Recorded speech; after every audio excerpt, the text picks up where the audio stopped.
Exporting from Ableton for beginners. Hey, what's going on, guys? It's No Shoes and welcome back. As I'm sure you already know, today we're going to be talking about exporting from Ableton for beginners and just how you can get your projects a little bit closer to a professional export. So we got a couple different options I want to go over, some of them more important than others. So the first one here is your selection. What are you actually exporting?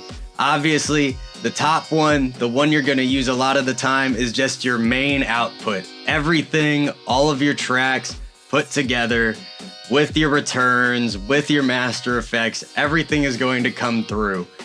And you'll notice that Ableton will automatically set the render length to the length of your session. So if you look back behind here, this travels until bar 40 and Ableton is rendering until bar 40. An important thing to remember, in music, 40 bars actually means that you go from 40 all the way to the beginning of bar 41 and end right there before bar 41 starts. So 40-0-0 actually means, if you were counting, it'd be 40-2-3-4. Imagine counting in 4/4 time.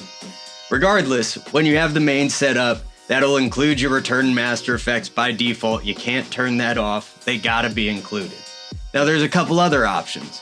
You could export all individual tracks. So it'll export all 4 of these tracks separately. And then if you have include return and master effects, return and main effects off, it will actually export your returns and your main channel as separate channels.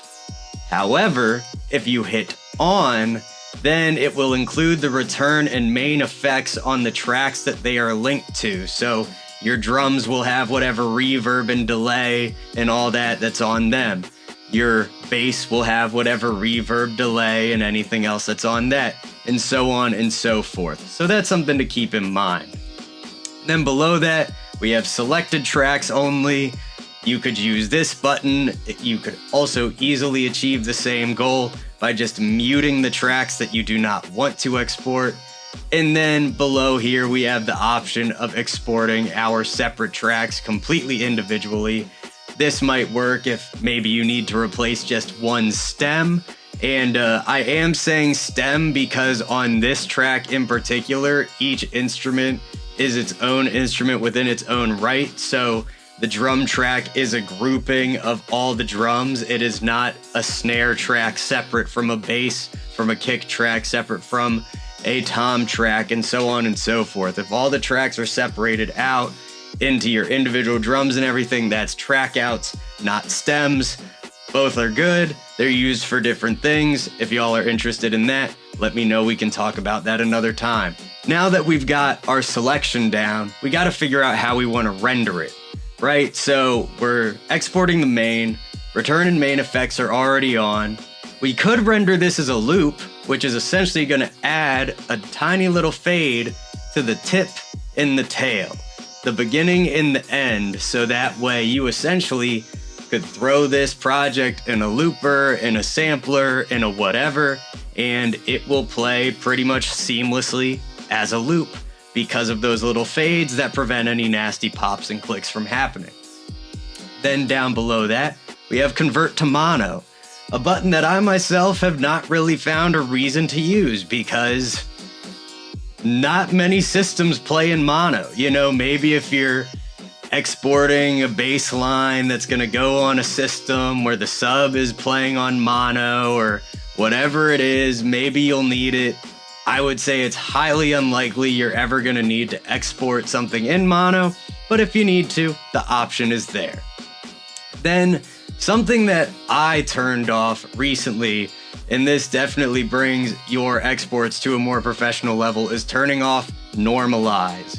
Normalize is essentially going to normalize the peak amplitude of your tracks when they are exported. So it's going to bring them up to a standard measurement. I'm honestly not sure what Ableton normalizes to. It might be -1, it might be -0.3.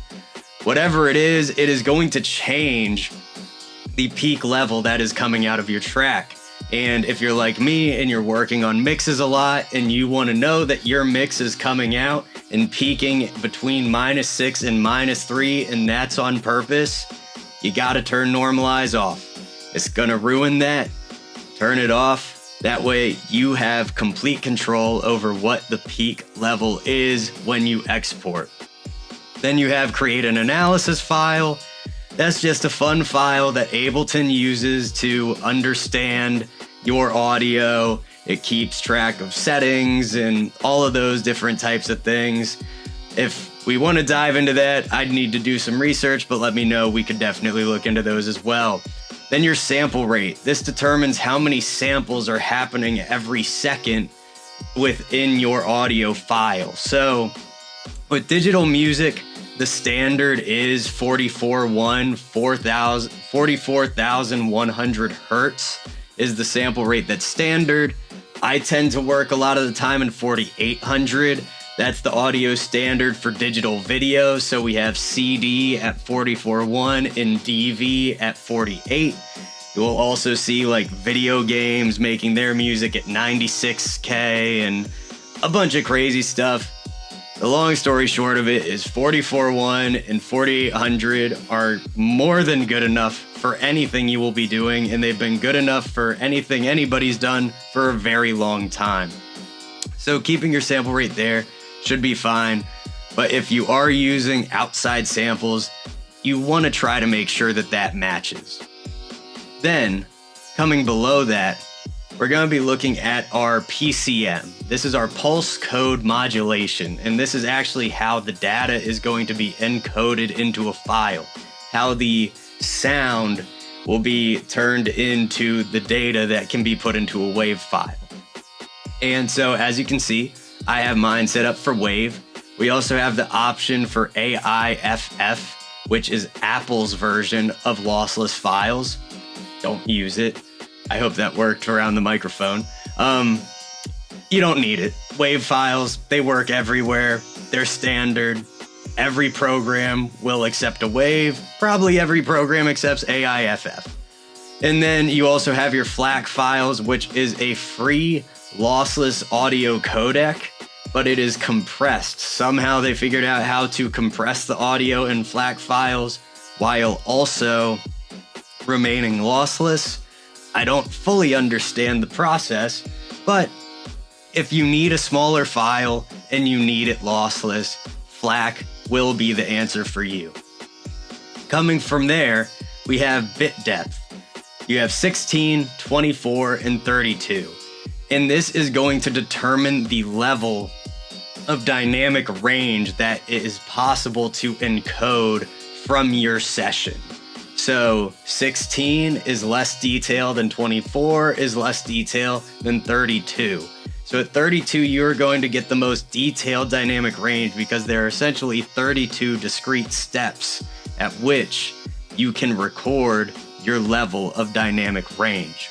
Coming past that, we have dither options, which essentially become important when you are changing a 32-bit depth track and exporting it as a 16-bit depth track. The dither will essentially help to smooth over the fact that now you're crunching down that dynamic range and forcing it to fit in essentially half the amount of detail that it had before. So there's a couple different options with dither. I'm not super well acquainted with all of them. Generally, I leave mine on triangular if I need dither, and if you are going to be exporting to a mastering engineer, it's important to note that you don't want to have your dither on at all, because that'll cause double dithering. Apparently that's bad form. I'm learning here at the same time y'all are. Just below that, we have our MP3. And as simple as it sounds, this will encode an MP3, so you can get a WAV and an MP3 out at the same time while you are exporting from your project. Then below that, we have the options for video, something I've never toyed with myself. It is good to note that Ableton Live 12 does natively support video. You could sound design for a movie, a film, whatever it is you want in here. You could have a good time with it. check it out if that's something you'd like to do. Alright guys, and that is the basics of exporting from Ableton Live. I hope that was helpful to some of y'all out there. If you have any other questions, please let me know in the comments down below. If you want to go over return tracks or anything I mentioned, just send it on over. Don't forget to take a look at the link tree in the description. You can find my music down there. You'll see Penny God's Video Ambiences is out streaming. You'll see Dabda is out streaming in addition to a couple other ciphers. And No Shoes Gang Cypher Volume 4 is on the way. It's coming soon. I just finished up the mix yesterday. So a lot of fun stuff coming. You can check out the Buy Me a Coffee, get access to behind the scenes content, the Discord server, hang out with a bunch of the wonderful people from this community, and so much more. So much love to everybody for watching. Check those links out, and I will see you all next time.